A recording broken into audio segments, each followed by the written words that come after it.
Subscribe করুন দর্শন television চ্যানেলটিকে এবং অবশ্যই বেল আইকন প্রেস করুন মুর্শিদাবাদ জেলার তাজা খবর সবার আগে আপডেট পেতে। লাইক, কমেন্ট, শেয়ার করতে ভুলবেন না। সঙ্গে থাকুন, দেখতে থাকুন দর্শন টিভি।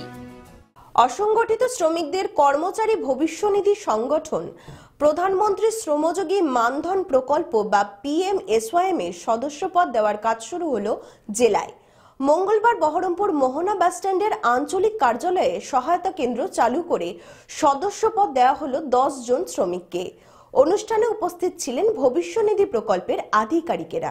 সুবিধা বলতে হচ্ছে যে যারা অসংগঠিত শ্রমিক তারা যদি 18 থেকে 40 বছর যদি বয়স হয়, তাতে যদি এরা মেম্বারশিপ হয়, তাহলে এদের যখন 60 বছর বয়স হবে তখন তারা মাসিক 3000 টাকা করে পেনশন পাবে।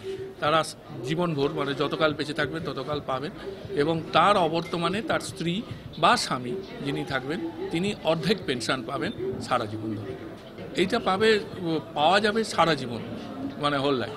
সাধারণ হচ্ছে আমাদের এখানেতে আমাদের সাইটে গেলে অনেকগুলো CSC কাস্টমার সার্ভিস সেন্টার খোলা আছে। সেই কাস্টমার সার্ভিস সেন্টারেতে গিয়ে ওদের এনরোলমেন্ট করা যায়। আধার কার্ড আর ব্যাংক পাসবুকটা নিয়ে গেলেই ওনারা স্কিমে এনরোলমেন্ট করে দেবেন। এছাড়াও আমাদের অফিসে ফ্যাসিলিটেশন সেন্টার আছে, ESIC অফিসেও আছে, এরকম বিভিন্ন অফিসে ফ্যাসিলিটেশন সেন্টার আছে যেখানে গিয়ে যোগাযোগ করলে তারাও তখন বলতে পারে।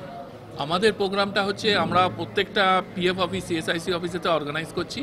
এছাড়া মেন অনুষ্ঠানটা করবেন আমাদের প্রধানমন্ত্রী আহমেদাবাদেতে, ওখানেতে উনি এই ব্যাপারে এই প্রকল্পের ব্যাপারে উনি ওটা লঞ্চ করবেন, উদ্বোধন করবেন। এটা জনগণের জন্য যেটা রয়েছে, জনগণের জন্যে প্রচারে দেওয়ার জন্য, তাদের নজরে আনার জন্যে উনি সেটা প্রোগ্রামটার উদ্বোধন করবেন। 15ই ফেব্রুয়ারি অফিসিয়ালি এটার শুভারম্ভ হয়েছে।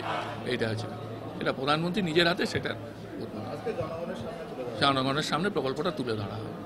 ডোমকল পুরসভা মানুষের সাথে, মানুষের পাশে। জনস্বার্থে ডোমকল পুরসভা ও পুরপতি সৌমিক হোসেনের পক্ষ থেকে প্রচারিত।